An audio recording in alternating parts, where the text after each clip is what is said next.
গণভোটের গণরায় বাস্তবায়নের লক্ষ্যে রাজধানীর সোহরাওয়ার্দী উদ্যানে জুলাই শহীদ পরিবার আর জুলাই যোদ্ধাদের নিয়ে জাতীয় সমাবেশ করছে বাংলাদেশ জামায়াতে ইসলামী।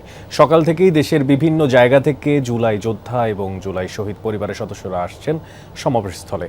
গণভোটের রায় বাস্তবায়ন, সংবিধান সংস্কার এবং জুলাই সনদকে সংবিধানে অন্তর্ভুক্ত করার দাবিতে আয়োজিত এই সমাবেশে বক্তব্য উপস্থিত হয়েছে জামায়াতে ইসলামী ও 11 দলীয় জোটের নেতারা।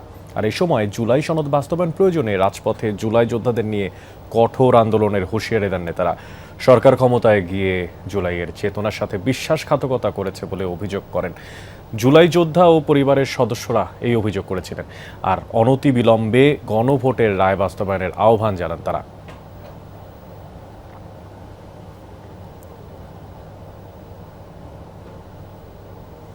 সোহরাওয়ার্দী উদ্যানে জুলাই শহীদ পরিবার ও জুলাই যোদ্ধাদের নিয়ে জামায়াত ইসলামীর যেই সমাবেশ তা কভার করছেন সহকর্মী ফয়সাল মাহমুদ।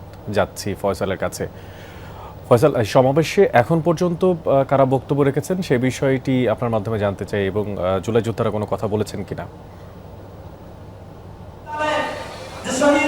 অনেক এখন পর্যন্ত যে জাতীয় সমাবেশ চলছে সেখানে জুলাইয়ের শহীদের পরিবার এবং জুলাইয়ের আহত যোদ্ধারা তারা শুরুর দিকে বক্তব্য রেখেছেন এবং সেখানে বেশ কয়েকজন জুলাইয়ের এই প্রতিনিধিদের পক্ষ থেকে বক্তব্য রাখেন এবং তারা শুরু থেকেই যে অভিযোগটি করছিলেন সরকারের প্রতি, তারা বলছেন যে সরকার নির্বাচনের আগে জুলাই সনদ এবং গণভোটের রায় বাস্তবায়নের অঙ্গীকার করলেও নির্বাচিত হওয়ার পরেই সরকার সেই ওয়াদা থেকে বা সেই অঙ্গীকার থেকে তারা সরে গেছেন এবং তারা বলছেন সরকার জুলাইয়ের চেতনাকে ধারণ করে রাষ্ট্র পরিচালনায়ও ব্যর্থ হয়েছেন এবং তারা বলছেন এই গণভোটের গণরায় যদি বাস্তবায়ন না করা হয় তাহলে জুলাইয়ের যে পরিবাররা রয়েছেন, জুলাইয়ের যে আহত যোদ্ধারা রয়েছেন তারা আবারও দ্বিতীয়বারের মতো তারা রাজপথে নামবেন এবং এই গণভোটের গণরায় তারা বাস্তবায়নের জন্য কাজ করে যাবেন।